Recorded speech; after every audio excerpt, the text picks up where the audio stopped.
শুধু মেলামেশা করলে জেনা হয় না, শুধু মেলামেশা করলে জেনা হয় না। জেনা কেমনে হয় শুনো, মানুষের মুখ দ্বারা জেনা হয়, মানুষের চোখ দ্বারা জেনা হয়, মানুষের কান দ্বারা জেনা হয়, মানুষের হাত দ্বারা জেনা হয়, মানুষের পা দ্বারা জেনা হয়। হুজুর কেমন করে বলেন? কোন পুরুষ কোন নারীর সাথে, কোন নারী কোন পুরুষের সঙ্গে দেখা করার জন্য গায়রে মাহরাম মহিলা যদি তার পা দিয়ে হাইটা হাইটা যায়, তাহলে তার আমলনামার মধ্যে জেনার গুনাহ হবে, পায়ের জেনা। 2 নাম্বার, কোন পুরুষ যদি গায়রে মাহরাম কোন মহিলার গায়ের মধ্যে, শরীরের মধ্যে, হাতটার মধ্যে ধরে ধরে ধরে, তাহলে ওই পুরুষ এবং নারীর হাতের জেনা হবে। কোন পুরুষ মানুষ কোন গায়রে মাহরাম মহিলার সঙ্গে মুখ দিয়া কথা বলে কথা, তাহলে ওই পুরুষ মানুষের মুখের জেনা হবে। কোন পুরুষ মানুষ যদি কোন মহিলার গলার আওয়াজ তার কান দিয়া শুনে, গায়রে মাহরাম মহিলার গলার আওয়াজ, তাহলে ওই পুরুষের কানের জেনা হবে। আর কোন পুরুষ যদি কোন গায়রে মাহরাম মহিলার দিকে তার চোখ দিয়া তাকায়, তাহলে ওই পুরুষের চোখের জিনা হবে। নাউজুবিল্লাহ। অনুরূপভাবে কোন মহিলা অবনত করে রাখবে, একবার নজর পড়ছে চোখ ঘুরায় ফেলবে। আর এখনকার মানুষ যে চালাকের চালাক, একবার তাওয়ার কথা বলছে তো একবার চাইলে চোখ ফিরে বা একবার সর পর একটু ভালো করে দেখি রে, কি ভালো লাগে সেই লাগতেছে। কথা বলেন না, আছে না? রাস্তাঘাটে চলার পথে যদিও পড়ে, এটা কিয়ামতের আলামত। রাস্তাঘাটে বের হবেই বা কেন? হুজুর কি বলেন? আমরা নারী মানুষ, আমরা বের হব না? আল্লাহর কোরআনে বলেন, ওয়াকারনা ফি বুয়ুতিকুন্না ওয়ালা তাবাররাজনা তাবাররুজাল জাহিলিয়াতিল উলা। বেটা মানুষ ঘরে ঘুমায় থাকে আর বেটি মানুষ যে বাজার করে নিয়ে আসে, আছে না নাই? তাই না? টমটম গুলাতে বেটা মানুষ যত, মহিলা মানুষ তত। আগে মহিলা মানুষ পুরুষদের সাথে লাগতে একটু কষ্ট হইতো। টমটমের ড্রাইভার যদি বলে 5 জন হয়েছে, আরেকজন শর্ট, আপনি বেটি মানুষ, আপনি একা উঠবেন কেমন? আর কি হবে, তাড়াতাড়ি বাড়ি যাওয়া লাগবে, উঠাও। পুরুষ মানুষের মাঝখান দিয়া বেটি মানুষ যায় বসে। এমা, আপনার শরীরের সাথে পরপুরুষের দেহ লাগার কারণে আপনার দেহটা জাহান্নামী দেহ হবে, বের হতে দিও না। মনে রাখবা, তোমরা যারা নামাজ পড়ো, তোমাদের মা, তোমাদের বোন, তোমাদের স্ত্রী, তোমাদের মেয়ে বেপরদা চলে, আল্লাহর কসম, যদি কোনো মানুষের 4 প্রকারের নারীরা যদি বেপরদা চলে, ওই ব্যক্তি নামাজ পড়েও দোজখে যাবে। আমার মুসলমান ভাইয়েরা, বাবারা, বন্ধুরা আমার, যখন একজন পুরুষ মানুষের জন্য, একজন নারী মানুষের জন্য 4 জন পুরুষ মানুষ দোজখে যাবে। 4 জন, বলেন কয়জন? আসতে বলে কয়জন? আরো জোরে কয়জন? 4 জন মানুষ দোজখে যাবে। এবার শুনেন কিভাবে।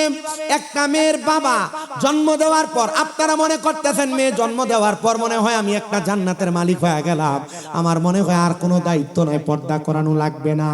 না না না, কোন মেয়েকে জন্ম দেওয়ার পর ওই বাবা যদি তার মেয়েকে পর্দা না করায়, ওই বাবা তার মেয়ের কারণে দোজখের আগুনে জ্বলা লাগবে। 2 নাম্বার, কোন ভাই যদি তার বোনকে পর্দা না করায়, ওই ভাই তার বোনের কারণে দোজখের আগুনে জ্বলা লাগবে। আপনাদের যাদের বোন বেপর্দা চলাফেরা করে, আল্লাহর কসম করে বলি, আপনি আপনার বোনের কারণে দোজখের আগুনে জ্বলা লাগবে। 3 নাম্বার, কোন স্বামীর স্ত্রী, আপনারা যারা বিবাহ করেছেন, আপনাদের যাদের স্ত্রীরা পরপুরুষের সামনে সামনে ঘুরে ঘুরে বেড়ায়, আল্লাহর কসম করে বলি মুসলমানেরা, একটা নারী বেপর্দা চলার কারণে তার স্বামী দোজখের আগুনে জ্বলা লাগবে। আর 4 নাম্বার, আপনারা যারা এখানে আছেন, আমি সহ, আমরা সবাই কোনো না কোনো মায়ের সন্তান। আমরা যদি কোনো পরপুরুষের সামনেও যাই, আমাদের মা যদি কোনো পরপুরুষের সামনে যায়, আল্লাহর কসম, ওই বেপর্দার কারণে আমরা সন্তানেরা জাহান্নামের আগুনে জ্বলা লাগবে। একটা মজার কথা শুনলে আপনারা বুঝতে পারবেন। বাবা, আমি আমার নিজের মাকে বলছি, ও গো আমার আম্মা জান, সাবধান, সতর্ক, কোন ফকির মানুষ যদি বাড়িতে আসে, আপনি ভিক্ষা দিতে যাবেন না। আমার মা আমার জবাব দিছে, মুরব্বী মানুষ, বাবার বয়সী কি হবে? না না না, কোন মুরব্বী মানুষ বাবার বয়সী বইলা কোন নারীর উপরে যে আমার মায়ের মতো মাথায় হাত বুলে দেওয়া নিষেধ, হারাম, করা যাবে না। মেয়ে জন্ম দিলে একটা বেহেশত পাইবো, এখন মেয়ের তো জাহান্নাম বানায় রাখছে, বেহেশত পাইবো কিলা? বাটাম দিব খবর এসা মাইর মারবে এসা। শুধু মেয়ের নামে জান্নাত এটা শুধু স্বাভাবিক কথা না, মেয়ে জন্ম দিলেই হবে না, পর্দা করানো লাগবে, কথা বলে না, ঠিক না বেঠে? তো মেয়েরা পর্দা করবে দূরের কথা, এক হুজুর ওয়াজ করতেছে, সাবধানে থাকিও নারী পর্দার আড়ালে, বলেন সাবধানে থাকিও নারী, ওরে হাদিসে হারামে লিখে অন্য দেখিলে, বলেন হাদিসে হারামে লিখে অন্য দেখিলে, সাবধানে থাকিও নারী। আজকালকার নারী গণে তারা স্বামীদেরকে ঘরে রেখে আইরে হাট বাজারে যাই গো তারা, হাট বাজারে যাই গো তারা দাইউসের বেশে, সাবধানে থাকিও নারী। এক বেটি পর্দার আড়াল থেকে শুনছে তো এ পর্দা সরায় বলে, দেখি তো হুজুর আজকে এটা রিঅ্যাকশন ভালো হইলো না খারাপ হইলো, বলে না রিঅ্যাকশন কি ভালো হইলো না খারাপ হইলো, ওয়াজ করতেছে সাবধানে থাকিও নারী পর্দার আড়ালে, মহিলা পর্দা সরায় বলে, দেখি। শুনেন আমার মুসলমান ভাই বাবারাম, এই জন্য আপনারা যারা জান্নাতি হতে চান, আপনারা আগে আপনার পরিবারকে ঠিক করেন, আপনার মেয়েকে জান্নাতি বানান, আপনার মেয়েকে পর্দাশীল বানান, আপনার মাকে পর্দাশীল বানান। শুনেন বাবা শুনেন, মুসলমান ইমানদারেরা শুনেন, পর্দার অন্তরালের মা বোনেরা শুনেন, আপনার যারা বেপর্দা চলাফেরা করেন, পরপুরুষের সাথে কথাবার্তা বলেন, সাবধান হয়ে যান, সতর্ক হয়ে যান, আপনি জাহান্নামে যাওয়ার জন্য এটাই যথেষ্ট, অন্য কোনো কিছু লাগবে না, এটা দিয়েই জাহান্নামে চলে যাবেন। রাহমাতুল লিল আলামিন নবী, মহিলারা পর্দা করবে দূরের কথা, এরা চিন্তা করে কিসের পর্দা, বর্তমান জামানা ডিজিটাল জামানা, আমি ডিজিটাল ভাবে না চলতে পারলে হয় না, আমি ডিজিটাল ভাবে চলাফেরা করা লাগবে, না না না, ও পর্দার অন্তরালের আমার আম্মুজিরা, ডিজিটালের জামানা এখনো পর্যন্ত শেষ হয় না গো আমার মায়েরা, মনে রাখবেন মনে রাখবেন মনে রাখবেন, ডিজিটালের জামানায় এখন পর্যন্ত আছে, কিয়ামত পর্যন্ত থাকবে। তবে মুসলমানদের ডিজিটালের ধারাবাহিকতাটা অন্যরকম, কিন্তু ডিজিটালের নামে বেহায়াপনা সমাজে আছে না নাই?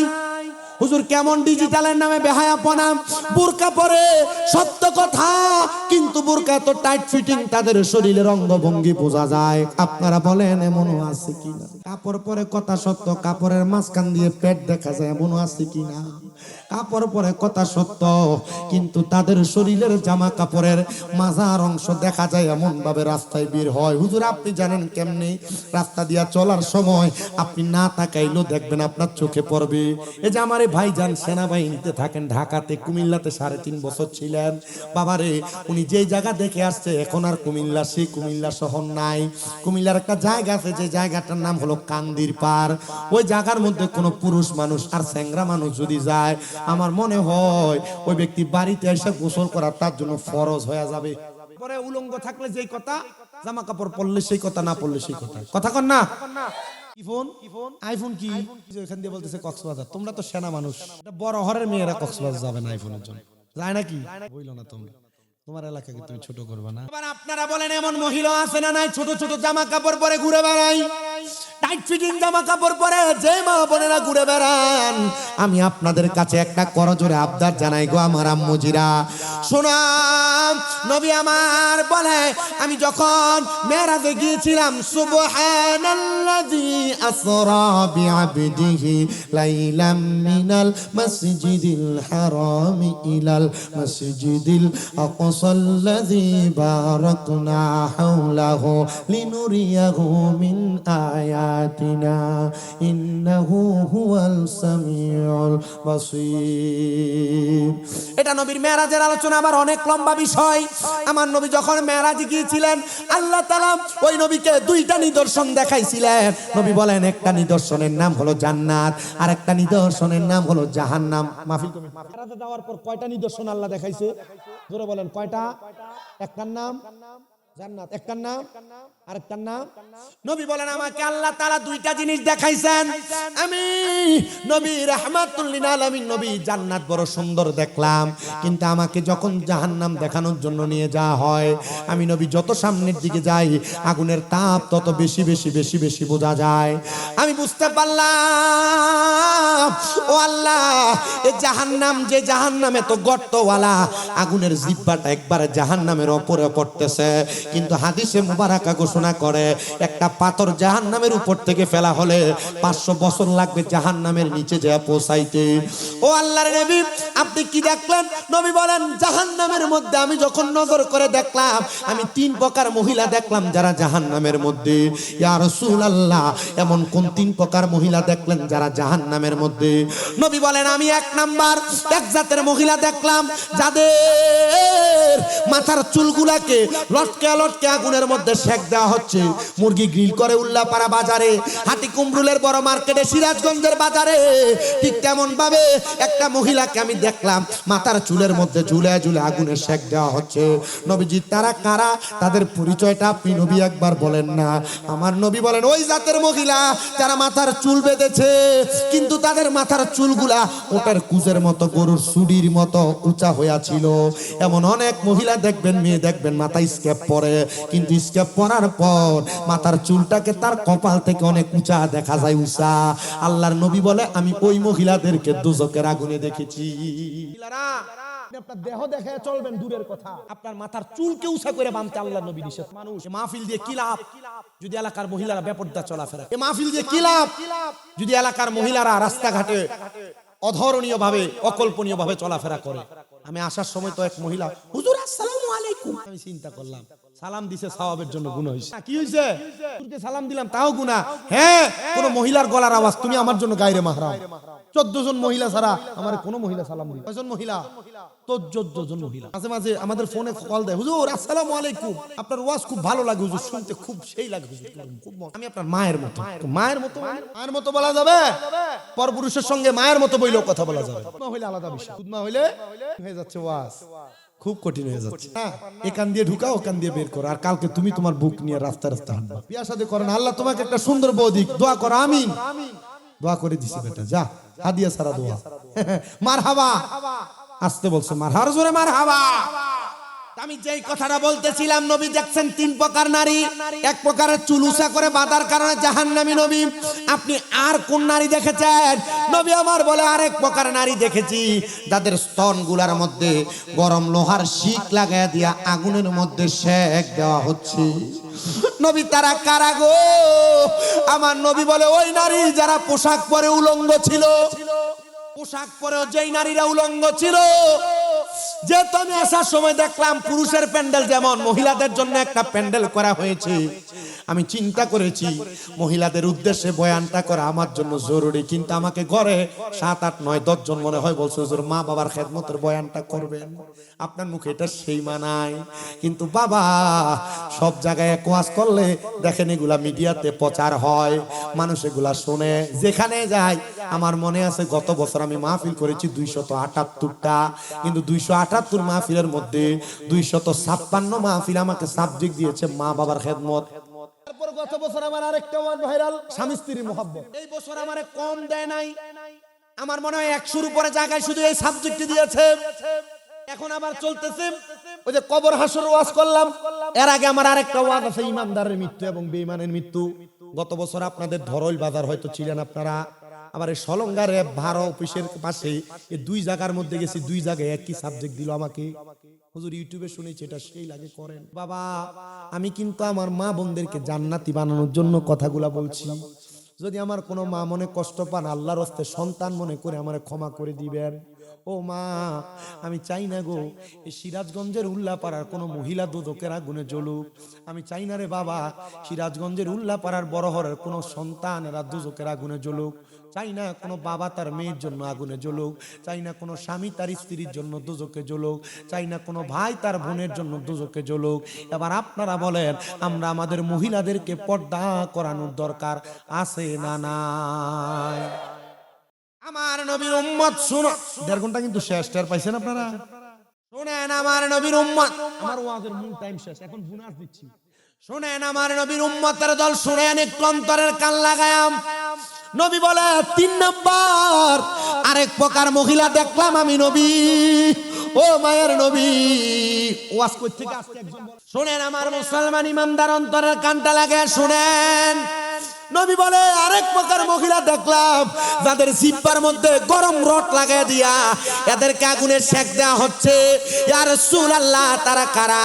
নবীজি ঘোষণা করতেছে উম্মত তারা হলো ওই ব্যক্তি যারা, যে মহিলারা তাদের জবান দ্বারা তাদের সন্তান এবং তাদের স্বামীকে গালাগাল করেছে এবং বদদোয়া দিয়েছে, লানত দিয়েছে। খোদার গজব পড়ুক তোর উপরে। সন্তান কোনো কাজ না করলে এমন বাক্য ব্যবহার করে, স্বামী কামাই রুজি না করলে স্বামীকে বলে কেমন বেটা মানুষ, ভাদাইমা মানুষ, চলাফেরা করে কেমন করে, বেশি ইনকাম করতে পারে না, এমন স্বামীকে বাজে বাজে ব্যবহার করা, সন্তানকে বাজে বাজে কথা বলা, স্বামীকে গজব দেওয়া, সন্তানকে গজব দেওয়া।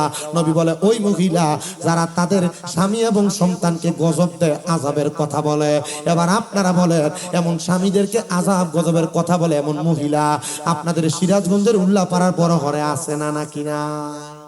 আপনাদের এলাকায় না থাকলে আমাদের এলাকায় আছে। আছে? মা বোনেরা সাবধান হন, আপনারা আপনাদের স্বামীদেরকে সন্তানদেরকে বদদোয়া দিয়েন না। এই বদদোয়া আপনাদের উপরে পড়বে, জাহান্নামের মধ্যে আপনাদেরকে গড় দিব্বার মধ্যে রড লাগায় দিয়া ঝুলায়া ঝুলায়। আমার নবীর উম্মত শোনো শোনো, রাহমাতুল লিল আলামিন নবী আমার বলে উম্মতের দলেরা, দুনিয়ার জমিন থেকে যখন একটা মানুষ কবরের মধ্যে যাবে, এবার ওই কবরে জান্নাত যখন একটা মানুষকে দেওয়া হবে, ওই জান্নাতের মধ্যে যে 4 প্রকারের পানি, তাহলে 2 প্রকারের পানি যারা কখনো নেশা করে নাই তারা পান করবে। 3 নাম্বার পানির নাম হলো জান্নাতের লাবান, মানে দুধ। নবীজি জান্নাতের দুধ কারা কারা পান করবে? আপনাদের এলাকায় এমন অনেক মানুষ আছে মা বাবা মারা গেছে কিন্তু বোনকে মা বাবার ওয়ারিসের সম্পত্তি বুঝায় দেয় নাই, ছোট ভাই মারা গেছে ভাতিজাদেরকে জমি বুঝায় দেয় নাই। এমন অনেক মানুষ আছে ক্ষেতের আইলকে 2 হাত 3 হাত করে করে কেটে কেটে এটাকে এখন হাতের বানের লাইল বানিয়ে ফেলছে। এমন জমি চোর, মানুষের সম্পদ চোর সমাজে আছে না না? আল্লাহর নবী বলে জান্নাতের দুধ তারা পান করবে যারা কখনো মানুষের সম্পদ চুরি করে নাই, জমি দখল করে নাই, ভূমি দখল করে নাই, মানুষের উপর অত্যাচার অনাচার করে খায় নাই। আর যদি অত্যাচার অনাচার করে খায়, জান্নাতের দুধ তারা পান করতে পারবে না। নবী গো আর কি বলে? 4 নাম্বার জান্নাতের মধু। ইয়া রাসূলুল্লাহ, জান্নাতের মধু কারা কারা পান করবে?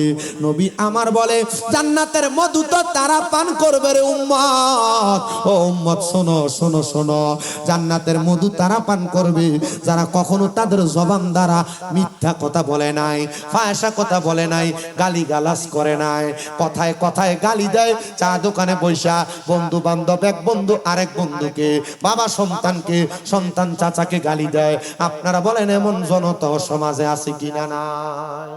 শুনেন আমার মুসলমান ইমানদারেরা, শুধু তাই নাই, সাহাবীরা বলে নবী জান্নাতে যদি এত সুন্দর দুধ, এত সুন্দর মধু, এত সুন্দর শরাব থাকে, কাউসারের পানি থাকে, ওই জান্নাত এত মূল্যবান, ওই জান্নাতে আপনি নবীর উম্মত কতদিন থাকবে?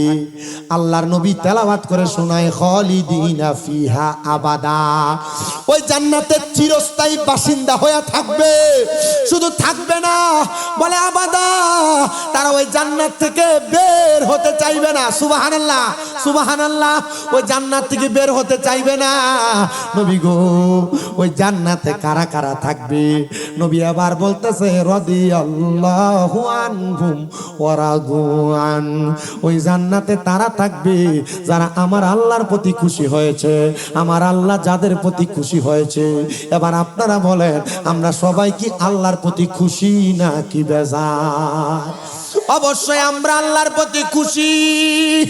এ বড় হরের বাবা, এ সিরাজগঞ্জের উল্লাপাড়ার এই থানার মানুষ যারা যারা আমার বয়ান শুনতেছেন, পর্দার অন্তরালের মা, সোশ্যাল মিডিয়ার মাধ্যমে দেশ বিদেশের ভাই বাবারা, সবাই তো আল্লাহর প্রতি খুশি, কিন্তু আমার আল্লাহ আমাদের প্রতি খুশি হয়েছে কিনা আমরা জানি না।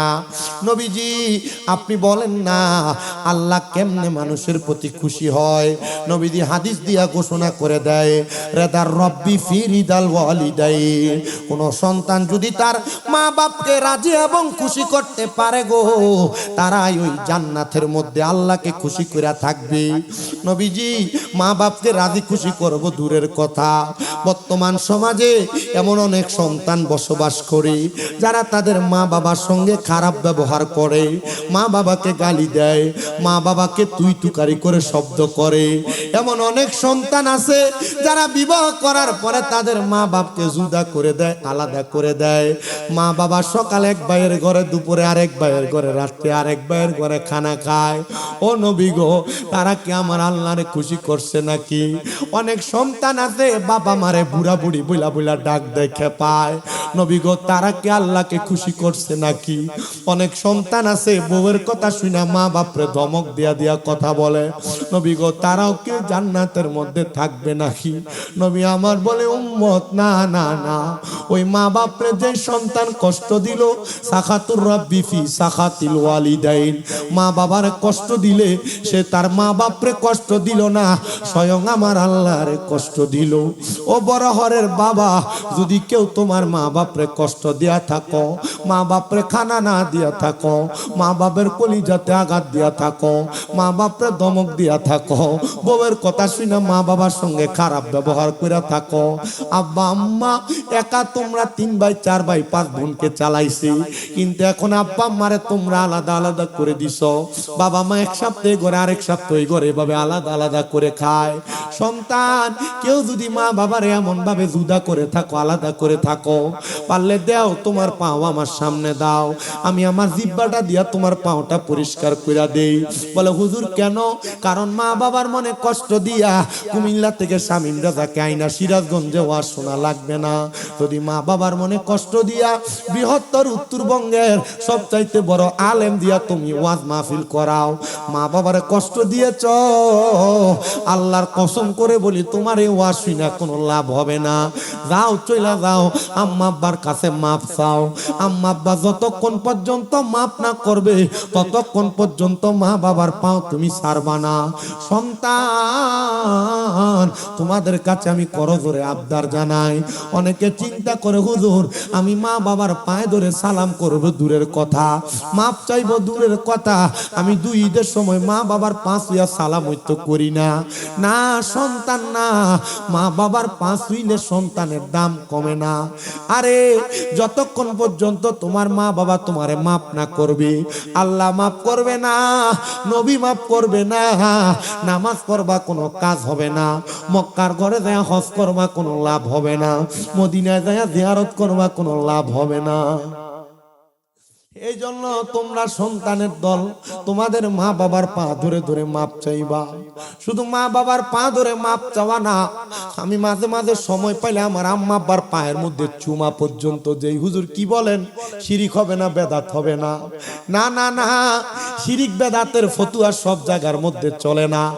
আল্লাহর নবী জানায় উম্মত, কোন সন্তান যদি তার মায়ের পায়ে চুমা দিল সে যেন জান্নাতের চৌকাঠে চুমা দিল। আপনারা কোনোদিন আপনাদের মা বাবার পায়ে চুমা দিয়েছেন কিনা আমি জানি না।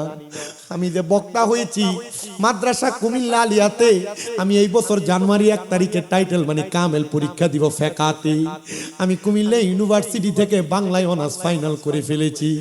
আমি বিশ্বাস করি আমি আমার পড়ালেখা শিক্ষাগত যোগ্যতা দিয়ে আমি ওয়াজ মাহফিল করি না।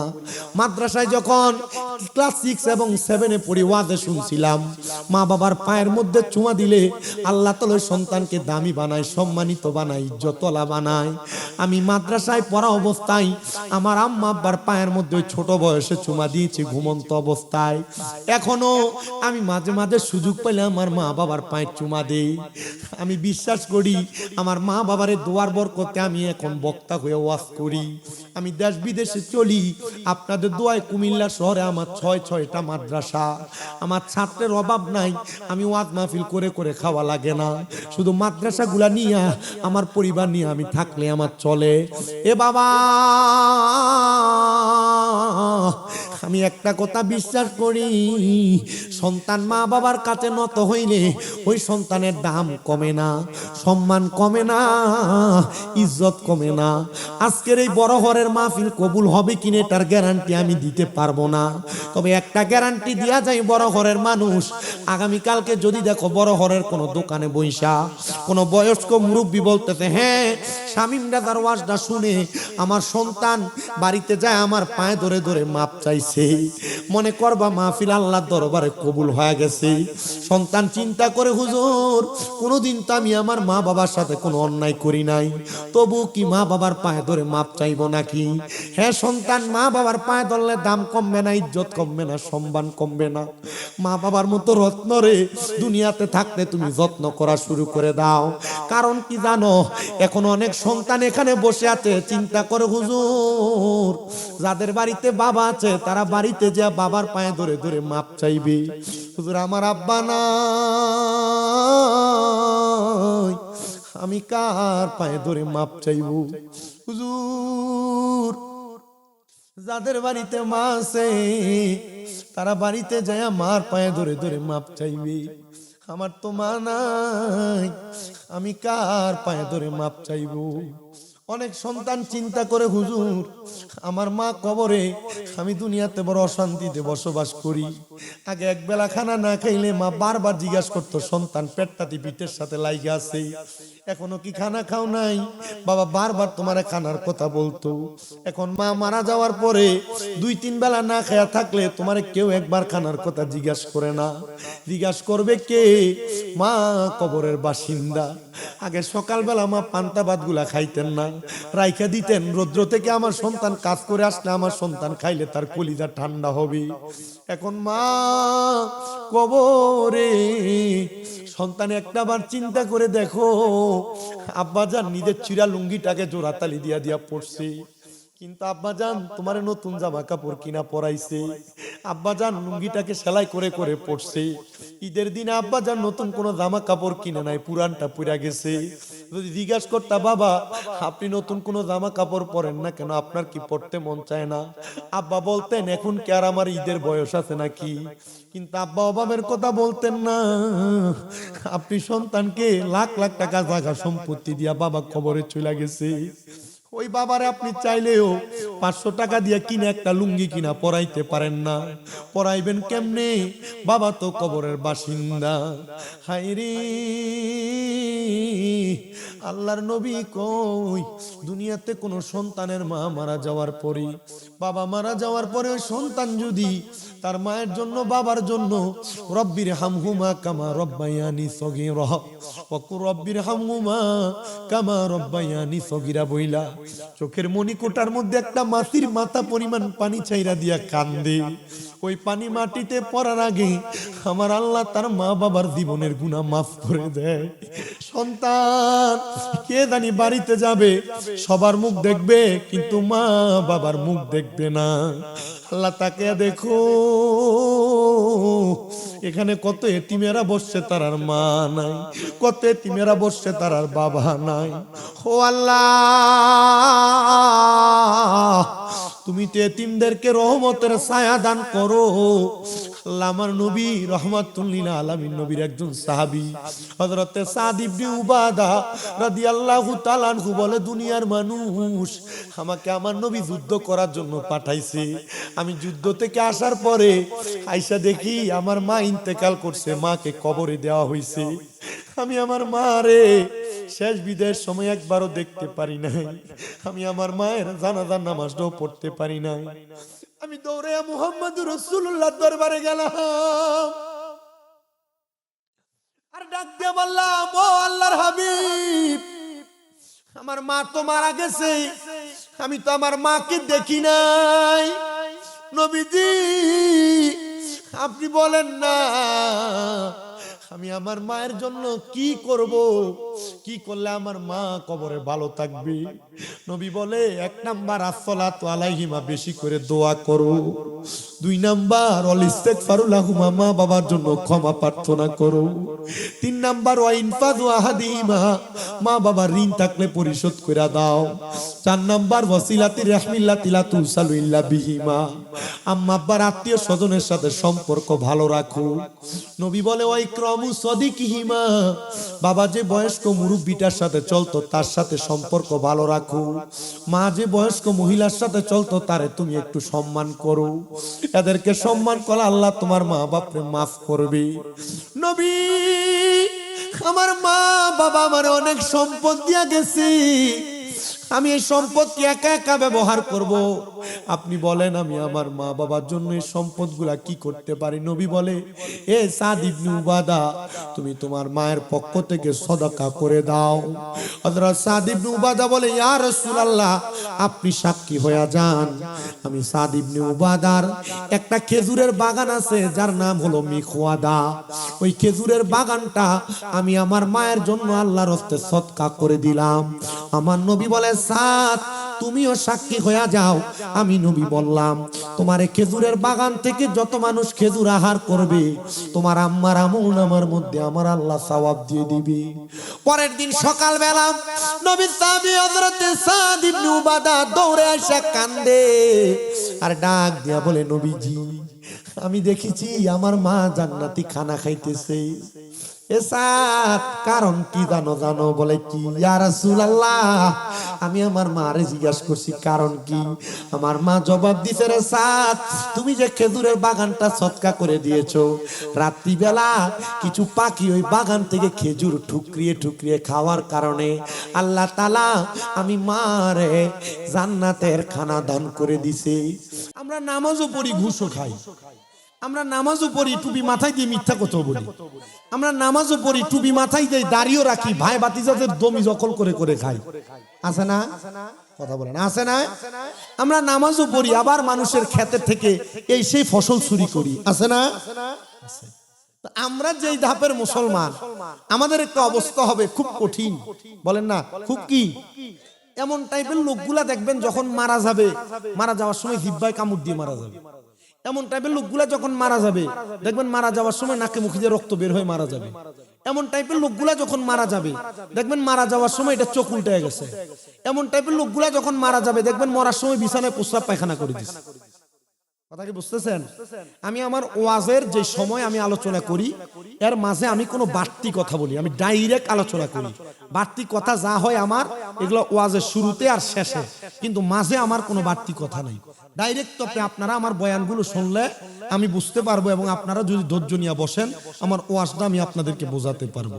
তাহলে যে মানুষগুলো এমন বাজে কাজ করে, তাদের মরণটা হয় বাজে ভাবে। যখন তারা কবরে যায়, ওই কবর তাদের জন্য হয়ে যায় ভয়ঙ্কর। বলেন, কবর তাদের জন্য হয় কি? ভয়ঙ্কর। এই কবর যখন ভয়ঙ্কর হয়, এই ভয়ঙ্কর কবর থেকে বান্দাটাকে হাসরের ময়দানে উপস্থিত করানো হয়। হাসরের ময়দানটা কেমন? ওয়াজের ধারাবাহিকতা বুঝুন। হাসরের ময়দানটা এমন, তামার তার, চিনেন আপনারা তামার তার? হাসরের ময়দানটা ঠিক একবারে তামায় তৈরি। এই তামায় তৈরি হাসরের ময়দানে আল্লাহ তাআলা উৎফুল্লিত, উৎকণ্ঠিত গরম আগুন জ্বালায় দিলে যেমন হয়, এই ময়দানটারে ঠিক তেমন গরম করে দিবেন। এ তামার গরম প্রজ্বলিত এই হাসরের ময়দানের মধ্যে আল্লাহ তাআলা কোন কোন মানুষকে ঘামের মধ্যে তাদের হাঁটু পরিমাণ ঘাম থাকবে। হাঁটু পরিমাণ, কি পরিমাণ? হাঁটু পরিমাণ ঘাম থাকবে। আর শ্রেণীর মানুষ থাকবে যাদের বুক নাভি পরিমাণ ঘাম থাকবে, কোমর পরিমাণ। আরেক শ্রেণীর মানুষ থাকবে যাদের বুক পরিমাণ ঘাম থাকবে। হাসরের ময়দানে আরেক শ্রেণীর মানুষ থাকবে যারা ঘামের সাগরের মধ্যে সাঁতরাইবে, ঘামের সাগরের মধ্যে সাঁতার কাটবে। ইয়া রাসূলুল্লাহ, আমরা জানতে চাই, আপনি বলেন ওই শ্রেণীর মানুষগুলো কারা? বলে ওই শ্রেণীর মানুষ নামাজি, রোজাদার, ইমানদার, মুত্তাকি, বেনামাজি, হারামখোর, বেঈমান, নাফরমান, জিন্দিক, মুরতাদ, মুনাফিক, ফাসিক, সবাইকে হাসরের ময়দানে উপস্থিত হওয়া লাগবে। বলে হুজুর নামাজি? হ্যাঁ। রোজাদার, হ্যাঁ হজকারী, হ্যাঁ যাকাত দানকারী, হ্যাঁ মা বাবার খেদমতকারী সবাই হাসরের ময়দানে উঠবে। আল্লাহ, এই হাসরের ময়দানে যে উঠবে, এই হাসরবাসীরা এত কষ্ট পাবে, তো নামাজি যদি হাসরের ময়দানে কষ্ট পায়, বলে এতটুক কষ্ট অনুভব করলা? হাসরের ময়দানে প্রত্যেকটা মানুষ শরীরে জামাবিহীন উলঙ্গ অবস্থায় থাকবে। নাউজুবিল্লাহ। শুনেন আমার বাবা ভাইয়েরা বন্ধুরা, 7টা হাদিসে মুবারাকার আলোকে আমি আমার এই ওয়াজটা আপনাদের কাছে উপস্থাপন করার চেষ্টা করব, মনোযোগ দিয়ে শুনবেন। পর্দার অন্তরালের যে মা বোনেরা বেপর্দা ঘোরাফেরা করেন, আপনাদের চেহারাটা পর পুরুষের দেখেন। আপনারা যারা আপনার স্বামী ছাড়া অন্য পর পুরুষদেরকে আপনাদের চেহারা দেখে রাস্তায় রাস্তায় হাঁটেন, আপনারা যারা আপনাদের স্বামীর অবাধ্য হয়ে যান, আর আপনারা যারা দুনিয়ার জমিনের মধ্যে নিজের স্বামী ছাড়া অন্য কোন পর পুরুষের সাথে সম্পর্ক লাগায়া দেন, এখানে যেই পুরুষ মানুষেরা আছেন, আপনারা যারা নামাজ ছেড়ে দেন, রোজা ছেড়ে দেন, হজ ছেড়ে দেন, যাকাত ছেড়ে দেন, ঘরে বিবাহিত স্ত্রী থাকা সত্ত্বেও অন্য কোন নারীদের সাথে সম্পর্ক লাগায়া দেন, যেই যুবকেরা বিবাহ করেন নাই, অন্য কোন নারীদের সাথে পরকীয়া সম্পর্কে জড়ায়া যান, এমন গুনাহগার লেভেলের মানুষ যারা আছেন, আপনাদের জন্য ওয়াজটা একটু বেশি জরুরি হবে। ওই হাসরের ময়দানে নামাজি বুঝি না, বেনামাজি বুঝি না, ইমানদার বুঝি না, বেঈমান বুঝি না, প্রত্যেকটা মানুষ উলঙ্গ অবস্থায় হাসরের ময়দানে দাঁড়ায়া থাকবে। ওই উলঙ্গ অবস্থায় যখন হাসরের ময়দানে মানুষগুলা দাঁড়ায়া থাকবে, প্রত্যেকটা মানুষের মাথার উপরে আমার আল্লাহ তাআলা একটা দুইটা না 12টা সূর্যের তাপ তাদের মাথার উপরে দিতে থাকবে। সাহাবায়ে কেরাম নবীজিকে প্রশ্ন করেন, ইয়া রাসূলুল্লাহ, নবী আপনি বলেন না, মানুষ তো এমন কঠিন আযাব সহ্য করতে পারবে না, মানুষ 12 সূর্যের তাপ কেমনে সহ্য করবে? এ মুসলমান ইমানদার শুনো, মানুষগুলা 12 সূর্যের তাপ শুধু সহ্য করবে না, যখন তাদের মাথার উপরে সূর্যের তাপ দেওয়া হবে, তাদের মগজগুলো টকবক করে ভাত যেমন ভাবে উতরায়, ঠিক তেমন ভাবে তাদের মগজগুলো টকবক করে ফুটতে থাকবে। তাদের কানের বালিচা ধারা, তাদের নাক দ্বারা, তাদের দেহ দ্বারা ওই মগজগুলো ঝলমলায় পড়তে থাকবে। হাসরের ময়দানবাসীগুলো আফসোস করতে থাকবে। হুজুরকে প্রশ্ন করে, নবী আপনি বলেন না উলঙ্গ মানুষকে কি একজন আরেকজনকে দেখবে না? হুজুর সাল্লাল্লাহু আলাইহি ওয়াসাল্লাম নবী বলেন, না, ওই হাসরের ময়দানে যখন মানুষগুলো এমন কঠিন বর্বর মুহূর্তে থাকবে, প্রত্যেকটা মানুষ আসমানের উপরের দিকে তাকায়া থাকবে আর বলতে থাকবে, মালিক আমরা এমন কঠিন যন্ত্রণা সহ্য করতে পারি না, আমাদেরকে মুক্তি দাও, পরিত্রাণ দাও। তখন কি মালিক তাদেরকে পরিত্রাণ দান করবে নাকি? না, তখন আমার আল্লাহ তাআলার একটা সুরুত হবে, সুরুতের নাম হলো সুরুতে কাহারিয়া।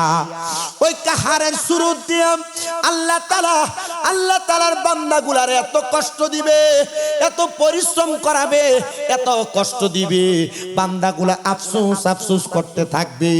পুরা হাসরের ময়দানের মধ্যে আল্লাহ তাআলা আগুনের কুণ্ডলি জ্বালা দিয়া একদিক থেকে যখন মানুষের দিকে ছেড়ে দিবে, মানুষগুলা আফসোস করতে করতে দৌড়ায়া হাসরের ময়দানের একটা কর্নারের মধ্যে যায় একত্রিত হবে। শোনেন আমার এই সিরাজগঞ্জের বড় হরের বাবারা, যখন মানুষগুলা একটা কর্নারের মধ্যে যা দাঁড়ায়া যাবে, এমন টাইমে আকে নামদার হুজুর পুরনুর মুহাম্মদ মুস্তাফা আহমদ মুস্তাফা সাল্লাল্লাহু আলাইহি ওয়াসাল্লাম নবী হাসরের ময়দানে উপস্থিত হয়ে যাবে। নবী বলেন, উম্মত শুনো, ওই হাসরের ময়দানে আমি নবীকে আমার আল্লাহ তাআলা একটা সম্মানের জায়গা দান করবে। ওই সম্মানের জায়গার নাম হলো অন্য কোনো কিছু না, লেওয়ায়ে হাম। ওই লেওয়ায়ে হাম প্রশংসার জায়গা যখন আমার আল্লাহ তাআলা আমি নবীজিকে দান করবে, আমি নবী ওই পতাকার নিচে দাঁড়াবো। প্রত্যেক মানুষের মাথার উপর সূর্য থাকবে, কিন্তু লেওয়ায়ে হামদের পতাকার নিচে থাকার কারণে আমি নবীর মাথা মুবারকের উপর সূর্য থাকবে না। ওই সময় হয়, আমি নবী যাদেরকে বললাম নামাজ পড়ার জন্য, যদি আমার উম্মত নামাজি হয়, আমি নবী ওই পতাকার নিচে দাঁড়ায়া হাসরের ময়দান থেকে টান দিয়ে আমার নামাজি উম্মতকে আমি লেওয়ায় হামদের পতাকার নিচে নিব। নবী বলে শাফাআতি লিয়া হালিল কাবাইরি মিন উম্মতি, আমার উম্মতের ভিতরে কবিরা গুনাহ করেছে, আমি নবী তাকেও সুপারিশ করব, তবে সে যদি বিনয়ী হয়, সে যদি নামাজি হয়, নামাজ পড়তে যা ভুল হয়ে গেছে, নবী তাকেও সুপারিশ করবে। জোরে বলেন সুবহানাল্লাহ। নবী আমার বলেন শুধু উম্মত তাই না, শুনো,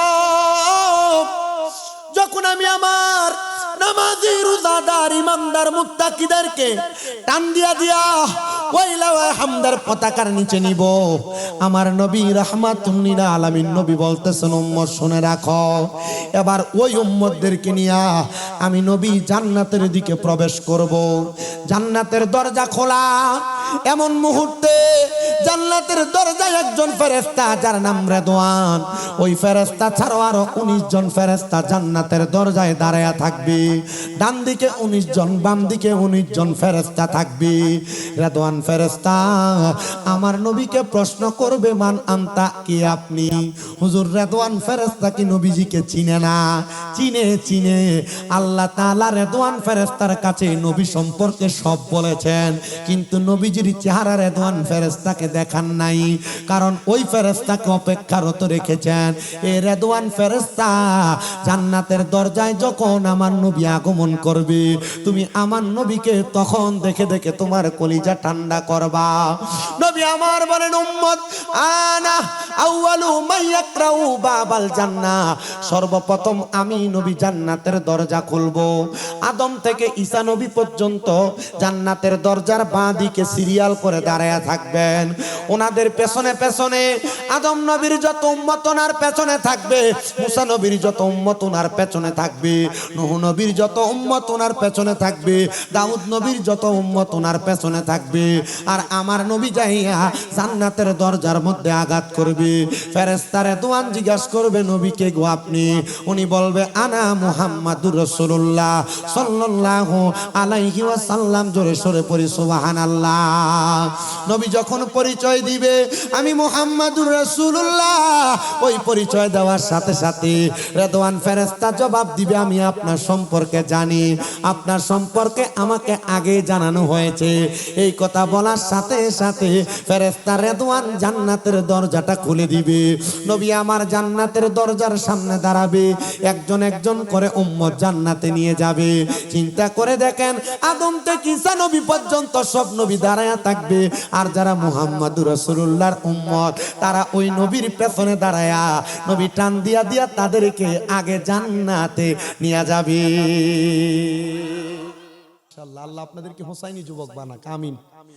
শুনেন আমার মুসলমান ইমানদার, শুনেন অন্তরের কান লাগাম। নবীজি যখন নবীজির লাওয়ায়ে হামদার নিচের সব উম্মতদেরকে জান্নাতে নিয়ে যাবে, আদম থেকে ঈসা নবী পর্যন্ত সব নবী এবং ওনার উম্মতেরা দাঁড়ানো। আমার নবীজি জান্নাতের দরজা যেটাতে লাগানো হয় সেটাকে আমরা কুমিল্লার ভাষায় চৌখাট বলি, আপনারা কি বলেন? চৌখাটি বলেন। নবী আমার জান্নাতের চৌখাটের মধ্যে দাঁড়ায়া থাকবে। নবী আমার বলেন উম্মত ওই জান্নাতের চৌকাটের মধ্যে দাঁড়ায়া আমি বলবো, গো আল্লাহ, আমি নবীর আরো উম্মত বাকি আছে যারা এখনো জান্নাতে যায় নাই। আল্লাহর ফেরেশতারা জবাব দিবে, নবী আপনার ওই উম্মতেরা গুনাহগার, সবাই একটু একদিন মাটির ভিতরে হবে ঘরে মন আমার, কেন বান্ধ দালান ঘর রে মন আমার, কেন বান্ধ দালান ঘর। কষ্ট হয় আপনাদের? চলেনি আপনাদের এলাকায় এটা? একদিন মাটির ভিতরে হবে ঘরে মন আমার, কেন বান্ধ দালান ঘর রে মন আমার, কেন বান্ধ দালান ঘর। পান পাখি উড়ে যাবে পিঞ্জর ছেড়ে,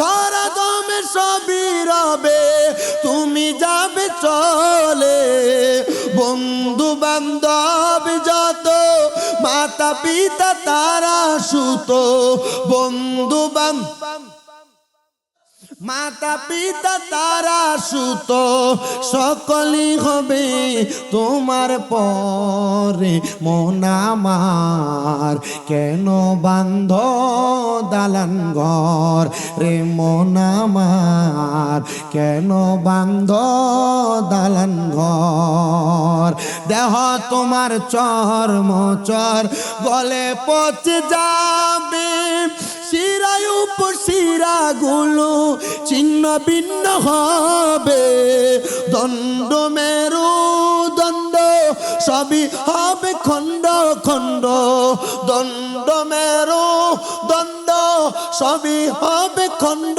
খণ্ড পড়ে রবে মাটি রবি তরে মন আমার কেন বান্ধ দালান ঘর রে মন আমার কেন বান্ধ দালান ঘর একটা জবানও বন্ধ রাখবেন না কবরে যে আমরা যাব বলেন কথাটা সত্য না মিথ্যা নবী আমার ওই জান্নাতের দরজার চৌকাটের মধ্যে দাঁড়ায় থাকবেন রে আমার বাবা ভাইরা আমার নবী দাঁড়ায় দাঁড়ায় আল্লাহর দরবারে আদেশ আল্লাহর দরবারে ফরিয়াদ করবে ও আল্লাহ আমি নবীর সব উম্মত এখনো জান্নাতে যায় নাই আমার আল্লাহ তাআলা ওই মুহূর্তে আমার নবীজিকে বলবে ওগো রাহমাতুল লিল আলামিন নবী মুহাম্মদ রাসূলুল্লাহ আপনার অনেক উম্মত জাহান্নামে চলে গেছে বলে কেন গো বলে তাদের জীবনের গুনার কারণে আল্লাহ আপনি না বলেছেন হাসরের ময়দানে আপনি মিজান টানায়া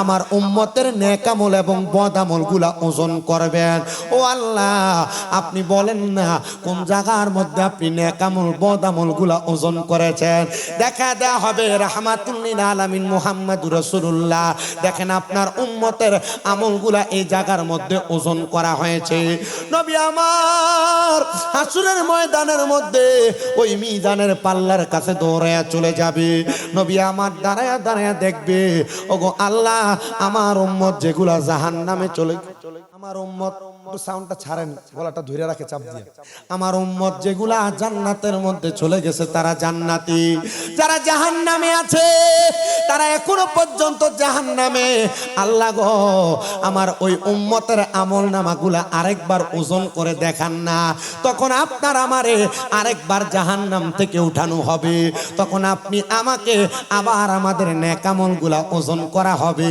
নবী রাহমাতুল লিল আলামিন নবী বলেন উম্মত যখন তোমাদের আমলনামাগুলা আবার ওজন করা হবে ওই সময় আমি নবী তাকে দাঁড়িয়ে দেখব আমার উম্মতগুলা অর্ধেক উম্মত আছে যারা জান্নাতে যাওয়ার পরে আর অর্ধেক উম্মত আছে যারা জাহান্নামে যাওয়ার পরে তাদের আমলনামার মধ্যে গুনার গুনাহ গুনার গুনাহ তাদের বদ আমল মানে গুনার পাল্লাটা ভারী হয়ে গেছে আর তাদের নেক আমলের পাল্লাটা হালকা হয়ে উপরের দিকে উঠে গেছে নবীজি বলেন হাসরের ময়দানে মিজানের পাল্লার পশ্চিম দিক হইয়া আমি নবী সে জায়গায় আসব সে জায়গার মধ্যে আসার পরে আমি নবী সাদা একটা কাগজের টুকরা আমি নবীজির আসকান মুবারকের ভিতর থেকে বের করে ওই আমলনামার নেকের পাল্লার মধ্যে আমি নবী দিয়া দিব তখন আমার উম্মতের আমলনামাটা থরথর করে নিচের দিকে নামতে থাকবে নবীজি আপনার উম্মতের আমলনামাগুলা কোন এমন কাগজের টুকরার কারণে ওই কাগজের টুকরার মধ্যে কি লেখা থাকবে যেটার কারণে আপনার উম্মতের আমলনামাটা ভারী হয়ে যাবে নবী বলেন আমি নবীর প্রতি একবার দুরূদ শরীফ ওই কাগজের টুকরাতে লেখা থাকবে সাল্লাল্লাহু আলাইকা ইয়া রাসূলুল্লাহ ওই কাগজের টুকরাটার কারণে উম্মতে মুহাম্মদী গুলাকে মাফ করে দেয়া হবে নবী আমার বলে উম্মত শুনো শুনো আমি নবী তখন ওই মিজানের পাল্লার কাছে আমার আল্লাহ তাআলার কুদরতি কদমের মধ্যে সিজদার মধ্যে পড়ে যাব হযরতে সাহাবী আনাস ইবনে মালিক রাদিয়াল্লাহু তাআলা আনহু নবীজিকে প্রশ্ন করে ইয়া রাসূলুল্লাহ নবীজি কাল ময়দানে মাশরে যে সময় ছেলে মাকে চিনবে না মা সন্তানকে চিনবে না ছেলে বাবাকে চিনবে না বাবা সন্তান বন্ধু বান্ধব কেউ কাউকে চিনবে না তখন আমরা উম্মতেরা আমরা আপনি নবীকে নবীকে কোন জায়গার মধ্যে পাবো, কোথায় গেলে পাবো? আপনি নবী একটা বার আমাদেরকে জবাব দেন না। নবী বলেন, উম্মত তোমরা যদি হাসরের ময়দানে মিজানের কাছে বিপদে পড়ে যাও, তোমরা মিজানের কাছে আমি নবীকে তখন স্মরণ করবা। আমি নবী তোমাদেরকে উদ্ধার করার জন্য সেখানে থাকবো। ওগো নবী, আপনার কোনো উম্মত যদি ফুলসে রাতের কাছে বিপদে পড়ে যায়, আপনি বলেন আপনি কি সেই উম্মতকে রক্ষা করবেন নাকি? নবী বলেন, হ্যাঁ আমি নবী ওই উম্মতকে বাঁচানোর জন্য সেখানেও চলে যাব। ওগো নবী, আপনি বলেন না হাউজে কাউসারের পানির কাছে আপনি নবীর কোন উম্মত যদি বিপদে পড়ে যায়, আপনি নবী কি সে জায়গার মধ্যে আপনার উম্মতকে রক্ষা করবেন নাকি? বলে হ্যাঁ, আমি আমার উম্মতকে বাঁচানোর জন্য সে জায়গার মধ্যে চলে যাব। সাহাবী আনাস ইবনে মালিক বড় সুদর্শন, বড় সুদক্ষ মানুষ, দাঁড়ায়া ডাক দিয়া বলেন, নবী একই সময় যদি আপনার তিনজন উম্মত তিনটা জায়গায় বিপদে পড়ে যায়, আপনি বলেন না আপনি কি আপনার একই জায়গার মধ্যে থাইকা আপনি আপনার তিনজন উম্মতকে রক্ষা করতে পারবেন নাকি? আমার নবী বলে, আইয়ুকুম মিসলি, কে আছো আমার মতো? আমি নবী কি তোমার মতো নাকি? ওগো আনাস ইবনে মালিক, ওই সময় আমার আল্লাহ তাআলা আমি নবীজিকে যে উপাধি দিয়েছেন, ওয়ামা আরসালনাকা ইল্লা রাহমাতাল লিল আলামিন, আমি নবী সমস্ত জগতের জন্য রহমত। আমার আল্লাহ আমি নবীকে দুনিয়াতে এমনে এমনে পাঠাই নাই, ইল্লা রাহমাতুল লিল আলামিন বইলা আমার আল্লাহ আমি নবীরে দুনিয়াতে পাঠাইছে। আমি নবী রহমতের সুরত নিয়া একই সময় তিন জায়গায় আমার উম্মতকে বাঁচাইবার জন্য থাকবো। আমরা সেই নবীর উম্মত। বড়হরের যুব সমাজ এত টাকা খরচ করে যে জান্নাতের বাগান মাহফিল করেছে, বড়হরের যুবকদেরকে যদি প্রশ্ন করা হয় কেন করলা, বলে নবীর প্রেমে পাগল, কোরআনের পাগল হয়া, আল্লাহর পাগল হয়া, রাসূলের সুন্নতের পাগল হয়া কোরআন হাদিসের বাণীগুলা মানুষের কাছে পৌঁছাচ্ছি। আল্লাহ তাআলা অন্য কোন আমল তোমাদের কবুল করবে কিনা জানি না, এই বিশ্বাস অন্তরে রাখো। এই জান্নাতের বাগান মাহফিলের উসিলায় আল্লাহ বড়হর সহ যারা যারা অংশীদার হয়েছেন মাহফিলে, প্রত্যেকের বংশের মানুষকে আল্লাহ মাফ করে দিতে পারে। বিশ্বাস আছে তো ইনশাআল্লাহ? আল্লাহু আকবার, সুবহানাল্লাহ, আল্লাহু আকবার। ঘরে ঘরে জালো মারহাবা, আল্লাহ। দেখছেন কত জোর গায়ে মারহাবা, মুরব্বী মানুষ সত্যি দেখছেন শরীরে একটা যুবক চেম্বার আছে, মাশাআল্লাহ। দেখছেন চাচার বল কত, মারহাবা পড়েন, মারহাবা। দেখছেন মাশাআল্লাহ কি যুক্ত, কি যৌবন, কি শক্তি এখনো। আল্লাহ কবুল করেন, আমিন পড়েন। নবীজির একজন এমন পাগল ছিলেন যার নাম হযরত সফিনা, মারহাবা কন্যা। যার নাম কি? হযরতে সফিনা। তিনি ওনাকে নবীজির গোলাম দাবি করতেন। নবীজির কি দাবি করতেন? গোলাম দাবি করতেন। উনি দাবি করতেন আনা মাওলাই রাসূলুল্লাহ। হযরত সফিনা রাদিয়াল্লাহু তাআলা তিনি বলেন, জগতের মানুষ আমি সফিনা, আপনার এই তাকবীর শুনে আমার কলিজাতে আওয়াজ লাগছে, কলিজাতে টান লাগছে। আপনার তাকবীর ঠিক আছে, বয়স যদিও বেশি হয়েছে কিন্তু গলার আওয়াজটা এখনো 16 আর 17 বছরের লাগতেছে। মারহাবা পড়েন না। হযরত সফিনা বলেন আমি আমার নবীজির মাওলাই রাসূলুল্লাহ শুনেছি, হয়েছে। ব্যবসা করতে, বড় ব্যবসা। হযরত সফিনা বলেন, ওয়াজ কিন্তু আমার হাসরের ময়দানে, শুধু এই মুরব্বির জন্য আরেকটা ওয়াজ বাড়াইলাম, অসুবিধা হবে আপনাদের? হযরত সফিনা বলেন, আমি আমার সমস্ত জিন্দেগি আমার মতো করে ছেড়ে দিলাম। বাবারে টান দিলে আমার গলাতে খুব টান, আরো ছেড়ে দেন, আমার কোনো অসুবিধা, আমার কান পারলে জ্বালা পারা করে। হযরত সফিয়া বলেন, আমি আমাকে নবীর মাওলা রাসূলুল্লাহ নবীর গোলাম বলে দাবি করতাম। আমার বয়স বড় ভারী, 50-এর উপরে বয়স। আমি ব্যবসা বাণিজ্য করার জন্য নদী পথে চলাচল করতাম, আমার ট্রলার নিয়া, আমার নৌকা বোঝাই করা মাল নিয়ে চলতাম। একদিন আমি হযরতে সফিনা নদীর মধ্যে ঝড় তুফান আসার কারণে আমার নৌকাটা ভাঙচুর হয়ে গেছে। ওই ভাঙচুর হওয়া নৌকাটার মধ্যে আমি আবার বাঁচার জন্য আফসোস করতে লাগলাম। আমার ভিতরে বড় ভয়, আমি কেমনে বাঁচবো। দেখবেন মাঝে মাঝে বিপদে পড়লে দোয়া দুরুদ ভুলা যায় মানুষ, আছে না? বিপদে পড়লে দোয়া দুরুদ ভুলে যায়। হযরতে সফিনা নবীর উম্মত বলেন, আমি ওই সমুদ্রের মধ্যে, নদীর মধ্যে আমি সাঁতার কাটতে লাগলাম। আমি একটা কাঠের মধ্যে দইরা তাওয়াক্কালতু আলাল্লাহ বলে আমি নদীর পারে পারে যাইতে লাগলাম।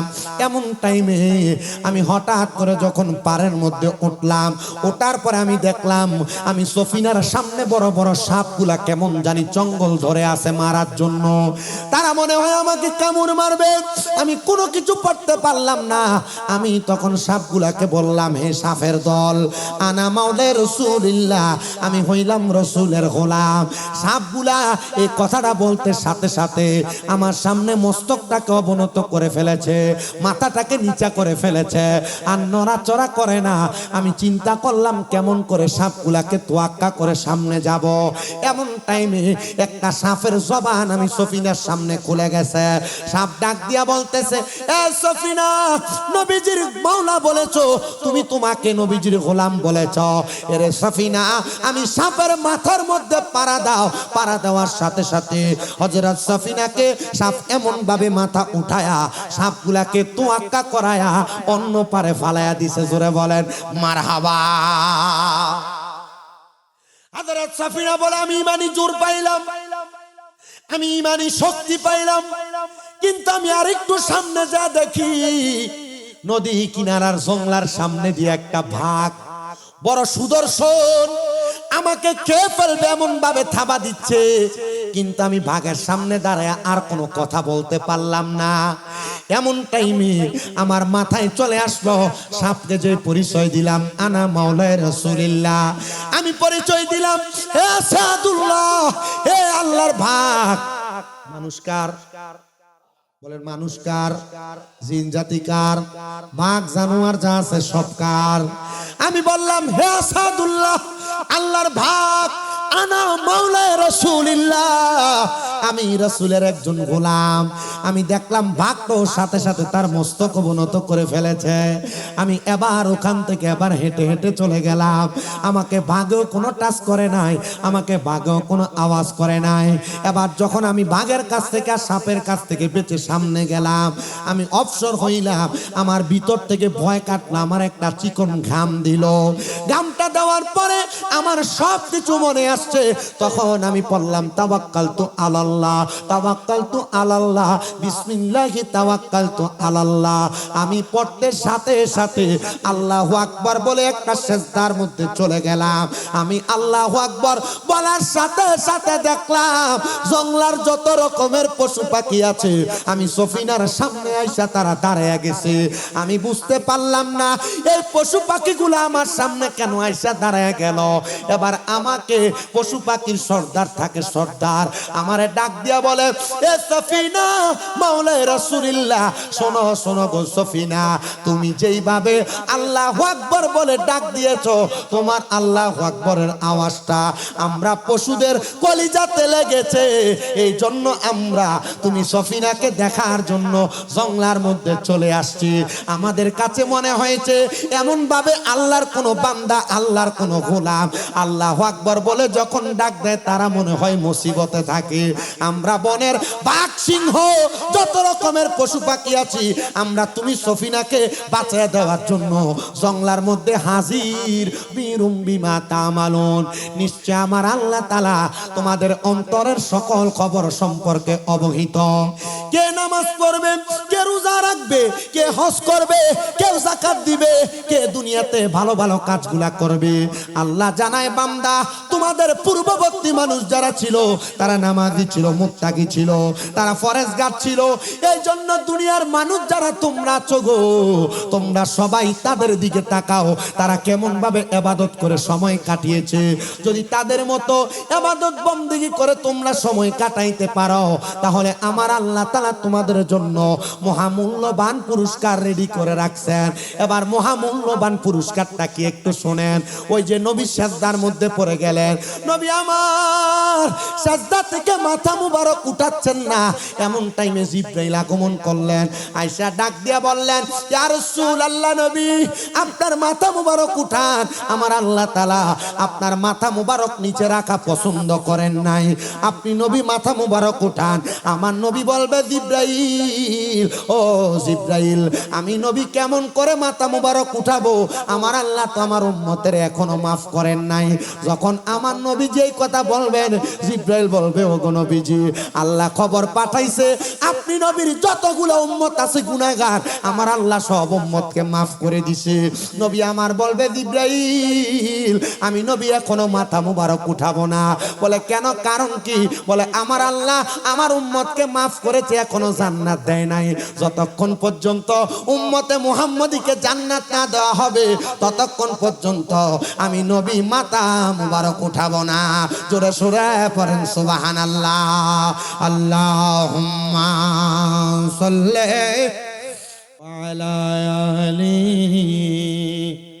মাওলানা হে রাসূল তোমায় ভালোবাসি অন্তরে শুধু মুখে না জান্নাতের আশায় নয় হে রাসূল জাহান্নাম কেউ ডরি না নবীর উম্মত দাবি করবেন জান্নাত পাবেন না জাহান্নাম পাবেন এটা আপনার বিষয় না নবীর উম্মতকে নবী কোন জায়গায় দিবে এটা নবী জানে কথা বলেন না ঠিক কি না একটু মহাব্বতে বলেন জান্নাতের আশায় নয় হে রাসূল জাহান্নাম কেউ ডরি না তোমায় পাওয়ার আশায় মন ছুটে যায় মদিনা তোমায় পাওয়ার আশায় মন ছুটে যায় মদিনায় এ আশিকের আরজি শোনো একবার দেখা দাও না হে রাসূল তোমায় ভালোবাসি অন্তরে শুধু মুখে না জান্নাতের আশায় নয় হে রাসূল জাহান্নাম কেউ ডরি না ও মুসলমান একটু মনোযোগ দিয়া শোনো এবার নবী তো নবীর সব উম্মতকে জান্নাতে নিবে এরপর আদম থেকে ঈসা নবী সব নবীর উম্মতেরা জান্নাতে যাবে জানেন বাবা এবার আমার নবীর সাহাবায়ে কেরাম মসজিদে নববী নামক যে মিম্বর আছে ওই মিম্বরের মধ্যে দাঁড়ায় আমার নবী খুতবা দিতেছেন একজন সাহাবী দাঁড়ায় গেলেন ইয়া রাসূলুল্লাহ নবী গো আপনার উম্মতকে যে আমার আল্লাহ তাআলা জান্নাত দিবে কেমন জান্নাত দিবে কত সুন্দর জান্নাত দিবে আমার তো জানতে বড় মন চায় আমার তো দেখতে বড় মন চায় আপনি নবী একবার বলেন না আমার নবী আল্লাহ তাআলার কোরআনুল কারীমের সূরা বাইয়িনার শেষ দুই আয়াত তেলাওয়াত করে শোনায় বিসমিল্লাহির রহমানির রহিম ইন্নাল্লাযীনা আমানু ওয়া আমিলুস সলিহাতি উলাইকা হুম খায়রুল বারিয়া নিশ্চয় যারা ঈমান আনে এবং নেক আমল করে নামাজ পড়ে রোজা রাখে হজ করে যাকাত দেয় দান সদকা করে মা বাবার খেদমত করে আমার আল্লাহ তাআলা ওই ব্যক্তিগুলার জান্নাতের মধ্যে প্রবেশ করাবেন না শুধু উলাইকা হুম খায়রুল বারিয়া এরা হইল দুনিয়ার সবচাইতে ভালো মানুষ আল্লাহ বলে ও বান্দা শুধু তাই না আমি আল্লাহ তাআলা তো তোমাদেরকে একটা জান্নাত প্রদান করব আমার বড় ঘরের ভাই বাবারা বড় ঘরের মুরব্বী বাবাজিরা আমার পর্দার অন্তরালের মা বোনেরা আল্লাহ তাআলা কেমন জান্নাত দিবে একটু বর্ণনাটা শুনেন না আল্লাহ কয় বান্দা জাযাউহুম ইনদা রাব্বিহিম আমি আল্লাহ তোমাদেরকে একটা পুরস্কার দিব যদি তুমি ইমানদার হও যদি তুমি আমলদার হও আল্লাহ কেমন পুরস্কার আল্লাহ বলে ওই পুরস্কারের নাম হলো জান্নাতুল আদন ওই পুরস্কারটার নাম হলো জান্নাতুল আদন মাবুদ ওই জান্নাতুল আদন পুরস্কারটা আপনি যে দিবেন ওই বিমা তামালুন নিশ্চয় আমার আল্লাহ তাআলা তোমাদের অন্তরের সকল খবর সম্পর্কে অবহিত কে নামাজ পড়বে কে রোজা রাখবে কে হজ করবে কে যাকাত দিবে কে দুনিয়াতে ভালো ভালো কাজগুলা করবে আল্লাহ জানায় বান্দা তোমাদের পূর্ববর্তী মানুষ যারা ছিল তারা নামাজি ছিল মুত্তাকি ছিল তারা ফরজগার ছিল এই জন্য দুনিয়ার মানুষ যারা তোমরা আছো গো তোমরা সবাই তাদের দিকে তাকাও, তারা কেমন ভাবে ইবাদত করে সময় কাটিয়েছে। যদি তাদের মতো ইবাদত বندگی করে তোমরা সময় কাটাইতে পারো, তাহলে আমার আল্লাহ তাআলা তোমাদের জন্য মহামূল্যবান পুরস্কার রেডি করে রাখছেন। এবার মহামূল্যবান পুরস্কারটা কি একটু শুনেন। ওই যে নবী সিজদার মধ্যে পড়ে গেলেন, নবী আমার সিজদা থেকে মাথা মুবারক উঠাচ্ছেন না, এমন টাইমে জিবরাইল আগমন করলেন। আয়েশা ডাক দিয়া বললেন, ইয়া রাসূলুল্লাহ, নবী আপনার মাথা মুবারক উঠান, আমার আল্লাহ তাআলা আপনার মাথা মুবারক নিচে রাখা পছন্দ করেন নাই, আপনি নবী মাথা মুবারক উঠান। আমার নবী বলবে, জিবরাইল, ও জিবরাইল, আমি নবী কেমন করে মাথা মুবারক উঠাবো? আমার আল্লাহ তো আমার উম্মতের এখনো মাফ করেন নাই। যখন আমার নবী যেই কথা বলবেন, জিবরাইল বলবে, ও গো নবীজি, আল্লাহ খবর পাঠাইছে আপনি নবীর যতগুলো উম্মত আছে গুনাহগার, আমার আল্লাহ সব উম্মতকে মাফ করে দিছে। নবী আমার বলবে, জিবরাইল, আমি নবী এখনো মাথা মুবারক উঠাবো না। বলে কেন, কারণ কি? বলে আমার আল্লাহ আমার উম্মতকে মাফ করেছে, এখনো জান্নাত দেয় নাই। যতক্ষণ পর্যন্ত উম্মতে মুহাম্মদীকে জান্নাত না দেওয়া হবে, ততক্ষণ পর্যন্ত আমি নবী মাথা মুবারক উঠাবো না। জোরে সুরে পড়েন সুবহানাল্লাহ। আল্লাহুম্মা সাল্লি ওয়ালা আলি মাওলানা। হে রাসূল তোমায় ভালোবাসি, অন্তরে শুধু মুখে না, জান্নাতের আশায় নয় হে রাসূল, জাহান্নাম কেউ ডরি না। নবীর উম্মত দাবি করবেন, জান্নাত পাবেন না জাহান্নাম পাবেন এটা আপনার বিষয় না। নবীর উম্মতকে নবী কোন জায়গায় দিবে এটা নবী জানে। কথা বলেন না, ঠিক কি না?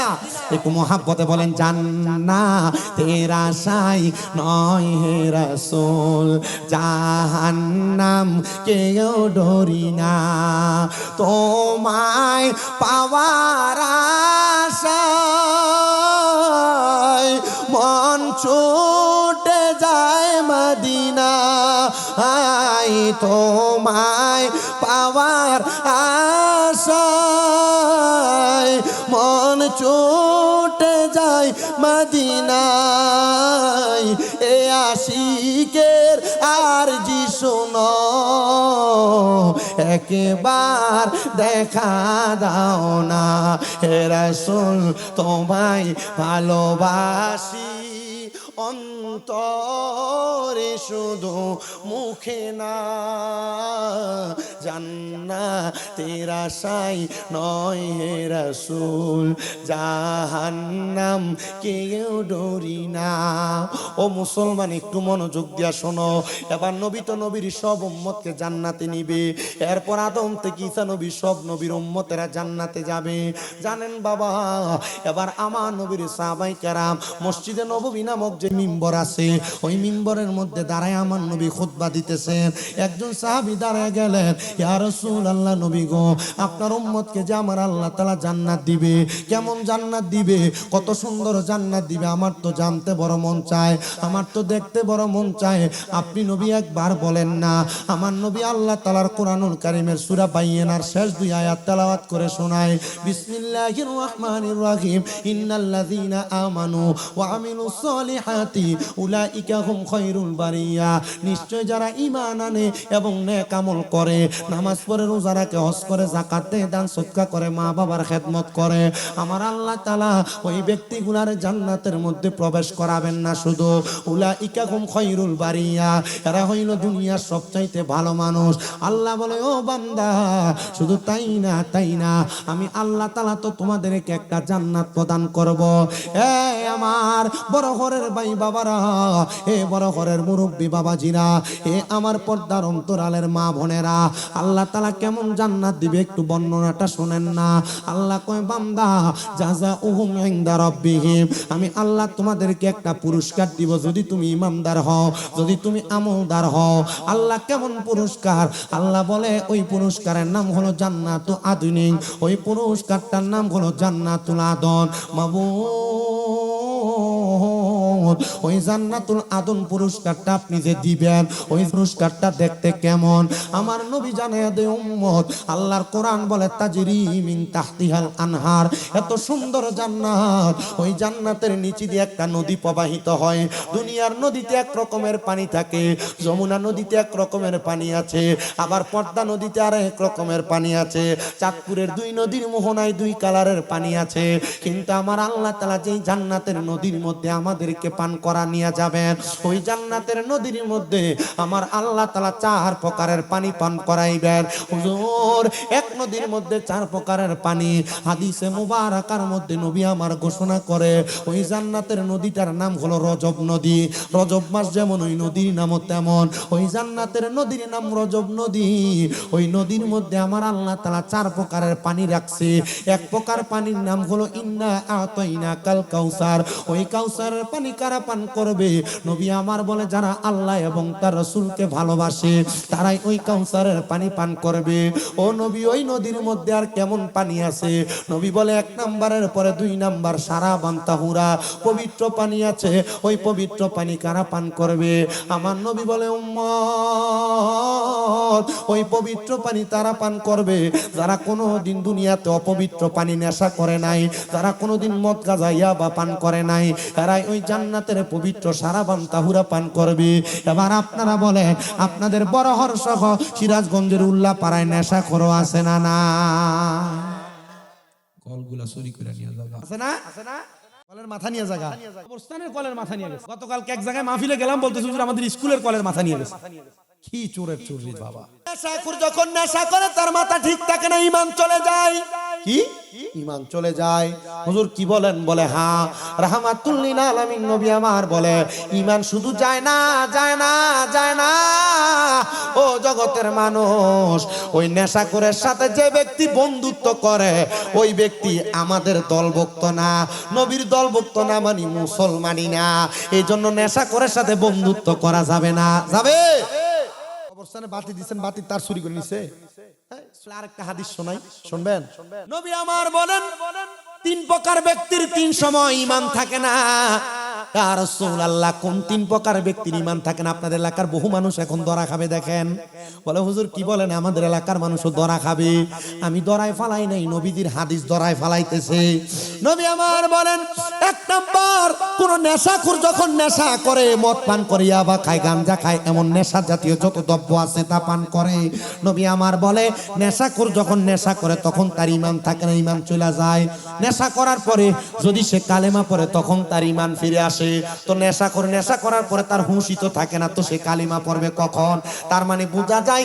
যারা নেশাখোর যারা মদ করিয়া বা কর ফেন্সিডিল খোর যারা নেশা করে ওই নেশাখোরদের ঈমান দুই নাম্বার কোন চোর যখন চুরি করে গাছের একটা বড়ই মালিককে না জানে খাইলে এটা কি আসলে না জানে খাওয়া না চুরি বলে তার একটা খেরও নিয়ে যাওয়া এটা কি ভালো না চুরি স্বাভাবিক রাস্তা দিয়ে ক্ষেতের লাইল চিন বলেন নাইল বলেন আপনারা আইলের উপর দিয়ে হাঁটার সময় কারোর ক্ষেতের ধন্য একবার খুব সুন্দর ফুরফুরে দেখা যাবে যদি কেটে একটু তরকারির উপরে দেওয়া যায় খুব সুন্দর দেখা যাবে কি হবে দুইটা নিলে এই দুইটা নিয়ে যাওয়া এটা কি ভালো জিনিস না চুরি পরে বড় বড় জিনিস তো আছে ছোট দিয়া বোঝাই 5 টাকার ধন্য গরু নিয়ে যায় নবী আমার বলে যখন কোন চোর চুরি করে চুরি করার সময় চোরের ঈমান থাকে না কালিমা পড়ার আগ পর্যন্ত ওই চোরের ঈমান ফিরে আসে না তাহলে যারা চুরি করেন প্রকাশ্যে অপ্রকাশ্যে যারা চুরি করেন প্রকাশ্যে অপ্রকাশ্যে ওজনে যারা কম দেয় তারা কি ভালো মানুষ না চোর এটা হোক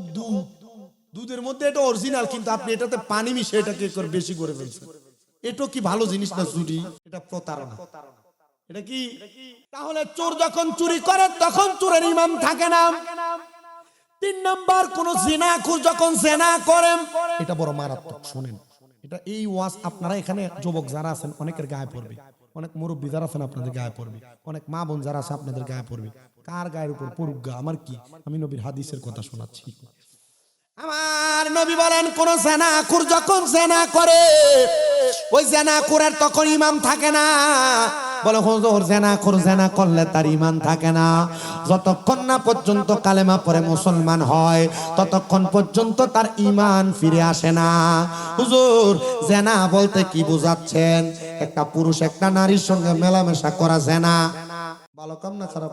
যে খবর পাওয়া যাইতো অমুকের মেয়ে অমুকের ছেলের সাথে পলাইছে, এখন জেনা এমন বাড়ছে, এখন আর মেয়ের খবর হয় না অমুকের বউ অমুকের সাথে পলাইছে।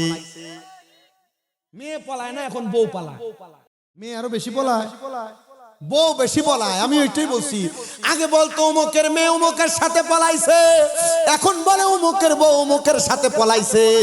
আরে এবার আপনারা বলেন, এমন জেনা বেবিচার সমাজে আছে না নাই? জামাই বিদেশে থাকে, দেবরের সাথে প্রেমের সম্পর্ক লাগায়, এমন মহিলাও সমাজে আছে। জোরে বলে না, এমন মহিলাও সমাজে।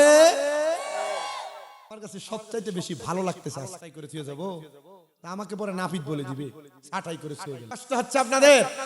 আমার কাছে ভালো লাগতেছে কি জানেন? আমার কাছে ভালো লাগতেছে এই যে দাড়ি আছে, এই দাড়িওয়ালা মুরব্বি আছে। এই যে আপনাদের মাহফিলে বেশিরভাগ দাড়িওয়ালা মানুষ, কিন্তু অনেক জায়গার ভিতরে গেলে দেখা যায় স্যাংরা স্যাংরা মানুষ বেশি। তো স্যাংরা মানুষ কি মাহফিলে আসবে না? আসবে। অনেক জায়গায় দাড়িওয়ালা মুরব্বি মানুষ যারা, এই মুরব্বিওয়ালা মানুষ এরা একটু শয়তান মার্কা হয়ে যায়, এরা ওয়াজ মাহফিলে আসতে চায় না। কিন্তু এরা যদি বলে বিড়িটা লাগায়া এই যে চা দোকান বসে কথা বলে না, কথা বলে না। একটার যদি গানের সামনে নিয়ে দেয়, গান শোনার এভাবে পায়ের উপর পা উঠে আছে না? বড় হরের মুরব্বীরা ভালো মানুষ, বড় হরের মুরব্বীরা বড় ভদ্র মানুষ। এ আসতেছে, চিন্তা করতেছে হুজুর আমরা এর চাইতে কি কম আছি নাকি? দুই একজন আছে নাকি? আল্লাহ, আচ্ছা নাম বলার দরকার নাই, তারা আছে, এখন থেকে আর করবে না ইনশাআল্লাহ। জেনা শুধু নারী পুরুষ মেলামেশা করা নয়।